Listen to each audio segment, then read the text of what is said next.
Marriage, buying a home, starting a family, changing careers. These are all big life moments that should bring you joy. Yet instead, for so many of us, we feel that knot in our stomach. And you start to ask yourself this question: how am I going to pay for this?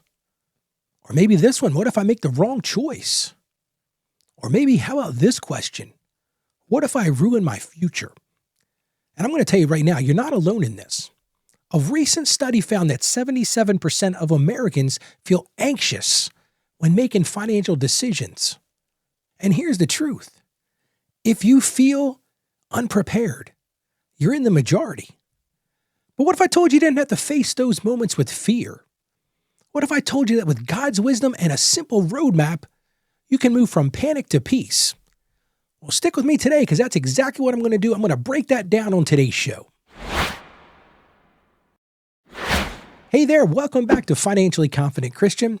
I'm Ralph, and thank you for joining me every day as I help you break down the financial shame and step into true confidence. And we're continuing in our series, Breaking Financial Change. Yeah, we're breaking free of those things that hold back so many people when it comes to their finances. Now, yesterday we talked about why giving feels risky. I broke that down. If you missed yesterday's show, I'm going to encourage you to go check it out. You can do that at our website. That's financiallyconfidentchristian.com. Hey, all of our previous episodes are right there. But today we're going to talk about those big decisions in life and why we all feel so unprepared for those. Hey, listen, we've all gone through this, or maybe we're going to go through it. Marriage, buying a home, having that baby. Hey, maybe retirement's down the road a little bit, a job shift. Or maybe for you, it's owning your own small business. Each of these has huge financial implications. And many of us feel a ton of emotions. One of the ones that I hear too many times is you feel overwhelmed. You just feel like you've got all these choices to make. Another emotion is fear. So many of us fear we're going to make the wrong decision. We're going to make a decision that's going to impact us for the rest of our lives. And when we live in those emotions, and this is true in my life, and it might be in your life as you're listening right now, it leads to procrastination. And so often with procrastination, we miss opportunities to really thrive and to really grow both emotionally, spiritually, and financially sometimes. Or we go to the other extreme, and I've been guilty of this one myself. My wife will tell you I'm mighty impulsive. But that impulsivity, and it can lead to costly mistakes. I read this stat from CNBC. It says 57% of engaged couples report money is their biggest source of stress. It's the truth. I've been working with couples for 30 years in my practice. And I'm going to tell you right now, financial issues do cause so many stress points. They cause divorce. They cause breakups. It's really a tough time. And for so many people, imagine the sleepless nights, those arguments with your spouse. For so many of us, we're just second-guessing every one of our decisions. But here's the thing, and I want you to hear this loud and clear. There is a strong faith connection to this.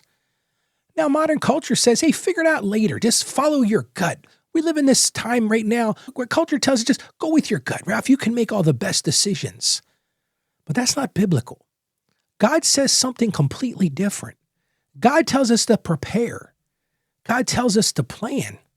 And God tells us to seek wise counsel. Let's get right into the good book to talk about where God is trying to take us as we think about pondering these big decisions. Let's get right to the first verse, and that's Proverbs chapter 22, verse 3. And I've used this on the show many times, but it nails exactly what we're talking about. Again, Proverbs 22, 3. The prudent see danger and take refuge, but the simple keep going and suffer for it. What is this really telling us? This is really telling us that preparation, being prepared, putting a plan together is biblical wisdom. We want to learn from that. Let's look at the next verse, and that's Luke chapter 14, verses 28 to 30. Now, what we're talking about here is Jesus making a parable about someone building a tower. Again, this is Luke 14, 28 to 30. Won't you first sit down and estimate the cost to see if you have enough money to complete it? And you think about this. Even Jesus himself said, wait a second, measure twice, cut once, estimate what these things are going to cost. And the final Bible verse for today comes back to us from the book of Proverbs. This is from Proverbs chapter 15, verse 22. It says this: plans fail for the lack of counsel, but with many advisors, they succeed. It's kind of the trifecta of what we're talking about today. Plan, estimate, and find wisely good counsel. I found this from Barna Research. I found this very fascinating now we're talking specifically about Christians. Again, this is Barna Research. Only 29% of practicing Christians say they regularly seek biblical wisdom before making financial decisions. And I was really upset by that.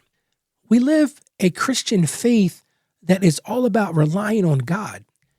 And this statistic really bothered me because only 29% of practicing Christians said that they seek biblical wisdom before making financial decisions. It's one of the reasons I started this show. I'm trying to bridge that gap between faith and finances, and I want to show you each and every day how those things are so interconnected. And if you think about it, in the decision points of this, think about a couple that's rushing in to buy their first house. They haven't planned. They just said, oh, everybody's got a house. I got to go get one. They haven't sought wise counsel. And what do? They buy this house, and it causes such financial strain. I've seen that destroy marriages. I've seen it destroy families. But on the other hand, if we seek counsel first, we can find peace and we can find stability and make much better decisions. So the key question for today is, how can I move from being unprepared to confident? And I'm going to give you just one step today that's going to shift you from fear to clarity. And I love what Dave Ramsey said. I don't often quote Dave Ramsey on this show. Him and I have a little different opinion about stuff, but what he said here was perfect, right on point. Again, this is from Dave Ramsey. You can wander into debt, but you can't wander out. Big financial decisions require a plan, on paper, on purpose. And that's really what I think encapsulates what I'm talking about today. So here's your action step today to really get in better ways of making those big financial decisions. There's 4 steps to this. The first one I want you to do is just identify one decision you're facing right now. Just start off with, here's my decision point. Maybe you're thinking about buying a home. Maybe you're thinking about trading in that car and buying a new car. Whatever that is, write it down. That's step 1. The second step, I want you to break that into 1 or 2 questions. For example, childcare costs. Let's say you're thinking about having a baby. Well, one of the things you might want to think about if you're a 2-income wage earner family, you're going to have childcare costs. So that's a question you can write down. Another question, here's if you think about buying a new home. How much are you going to need for a down payment? How much you're going to need to have set aside for those repairs or those things that you aren't expecting? And maybe you're thinking about training jobs and going after a new position. One of the questions you might need to write down is, are there going to be training costs? Am I going to have to go back to school and learn new steps? So that's the second step. Break it down into 1 or 2 questions. Third step, and this is the hard part, research just one fact. Just take 15 or 20 minutes today, go to a reliable source, maybe an advisor, or go somewhere and research facts about that question you're talking about. Do a Google search, use some AI tools, but bigger than those things, ask some people around you who have been down that road. Hey, go listen to my back catalog. You can find all those at Financially Confident Christian. I'd be willing to bet we've covered most of the major financial decisions. But it all starts with researching that and then making an informed decision. And then the next step and the final step is schedule your next prep.